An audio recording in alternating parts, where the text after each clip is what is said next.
Hi everyone, namaste. Here I am in front of Grace Cathedral in San Francisco. Grace is a progressive, I don't know if they call themselves that, but I do, a progressive Episcopalian church in San Francisco. And I thought it would be a perfect setting to begin a conversation with you about surviving and thriving and a very specific and personal journey of mine.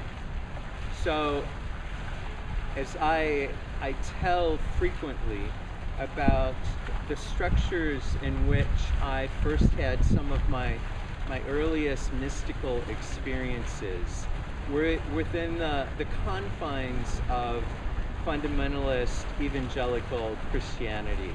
And I know some of you who are listening to this identify as being fundamentalist Christians, and some of you are listening to this identify as being atheists, and some of you see yourselves as having a progressive, eclectic spiritual path, and some of you have very defined paths.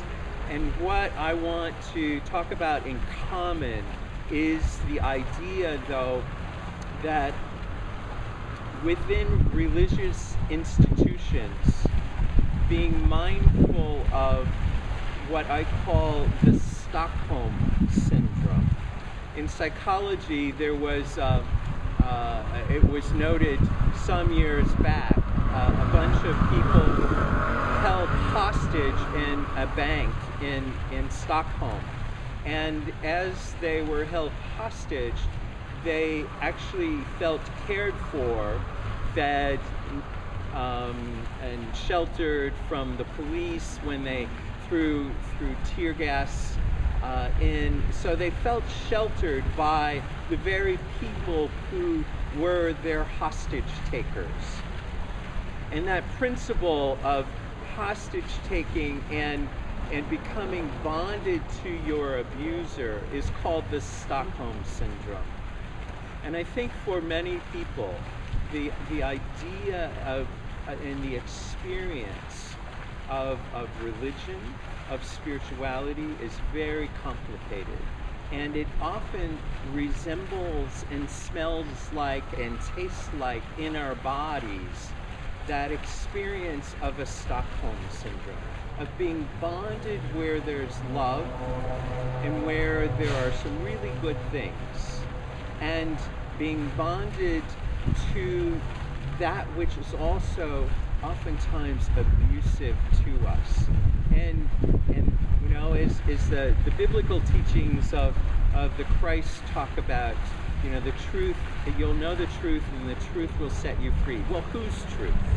And that's part of what I want to talk about with you in this whole journey of surviving and thriving.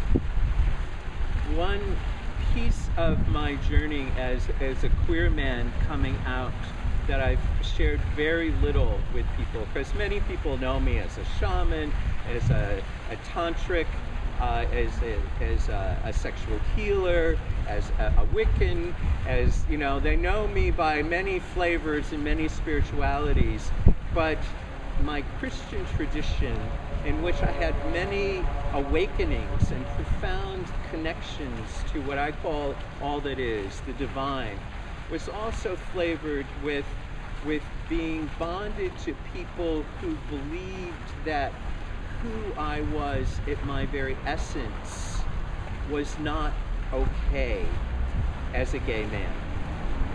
And that belief led me on a journey for about 10 years of my life in religious communities to try and change myself from being queer. So what I'm sharing right now is something I don't share a whole lot because it's so complicated for people to get their minds around. But I feel like it's such an important notion and concept right now to play with, this whole idea of being bonded to our abusers, and how if it's not the truth setting you free, then it's something that's probably squelching you at minimum and abusing you at worst. I remember after I came out spiritually and sexually as a gay man and became politically active, I was in Cincinnati, Ohio, at a town meeting where there was a proposition that was on the ballot that really was discriminating basic civil rights for gay people, GLBT people.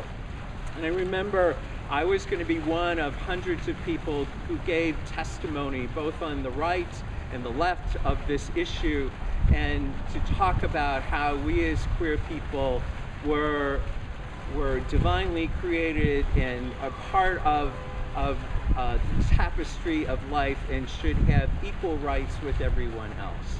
And I remember a brother got to the podium and started talking about how he as a gay man had held his husband, his partner, who was dying of AIDS, and talked about the heart-wrenching story of how deeply bonded their love was.